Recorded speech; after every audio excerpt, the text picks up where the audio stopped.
Hello, my name is Chris and I will review the 2021 Mazda CX-3. This is a subcompact crossover, probably one of the smallest sold in Canada. Some consider this more of a hatchback and there is some merit to that.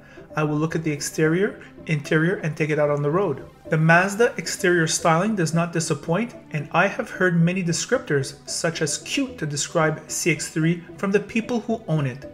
Small and endearing on the outside, the same thing can be said of the inside. This is the mid-trim GS model.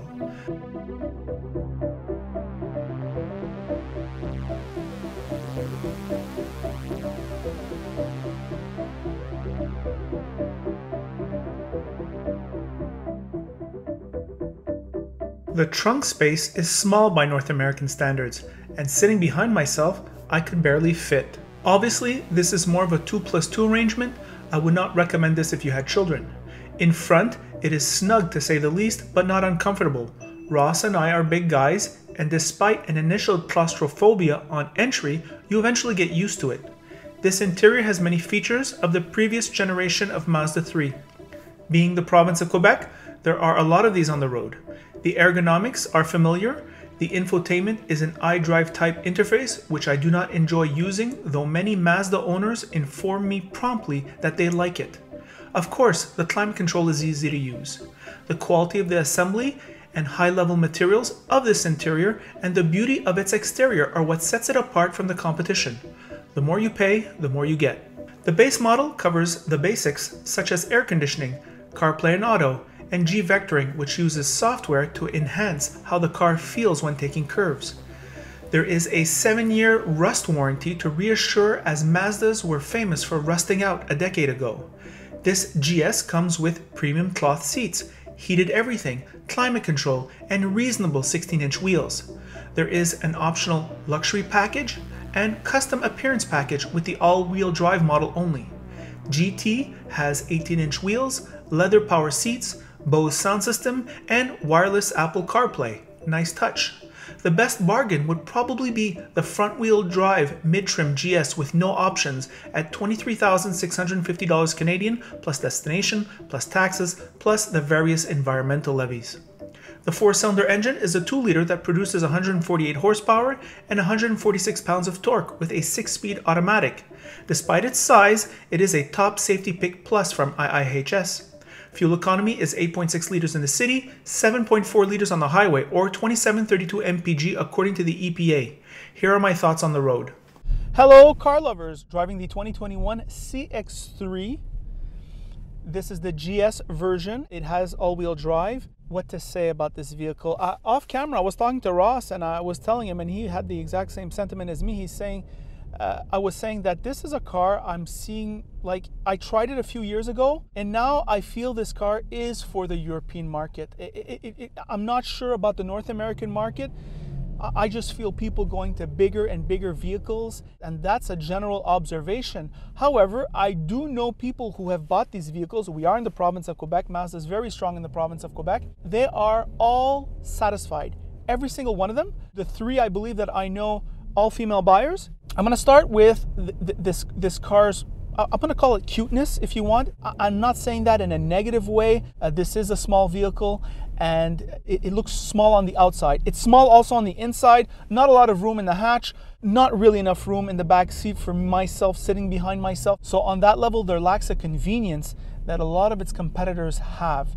You can still fold down the seats, right? The hatchback offers that convenience that small sedans don't. I would describe this vehicle more as a subcompact hatchback than a subcompact crossover. It feels smaller than all its competitors, even the Venue, the Hyundai Venue. So on that level, well, that's what it is. However, the critique stops there. Everywhere else, this car is wonderful. I'm going to start just right away with this engine. This engine feels playful.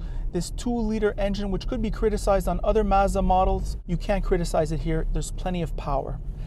It is playful. The steering is playful. The suspension is playful, yet comfortable. That is pretty high level, actually.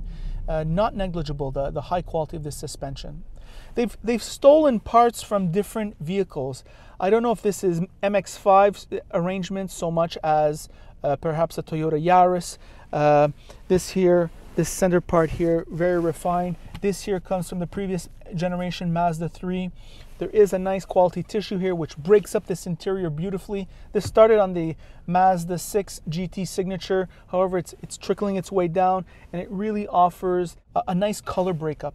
And we don't see that with its competitors at this price. There is reasonable visibility, at least I think, looking in front, looking on the sides, looking in back too. Ross says it's restrained. I think for this class of vehicle, better than you might think, though still not awesome.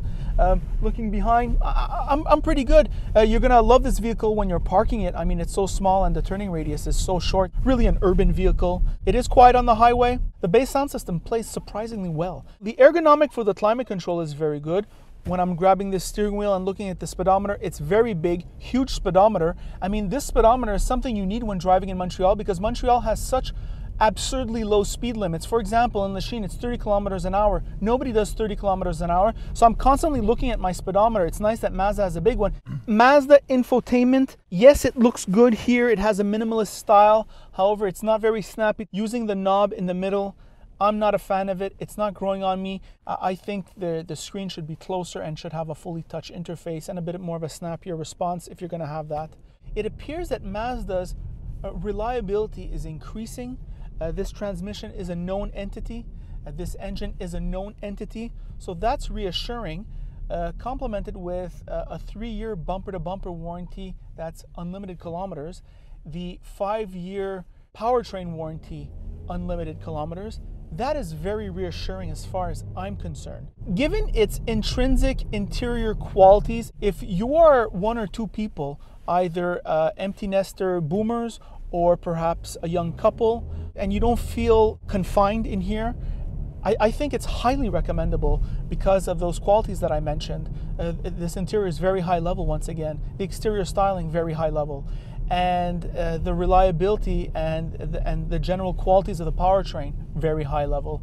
So we start off criticizing. However, sitting in front here and driving it all over the place, you quickly see why this is a very good vehicle and highly recommendable on the lease, highly recommendable on the purchase. And that is the review. By the way, if you like it, like it. If you don't like it, don't like it. And if you really like it, well, then you should subscribe. And that is the review.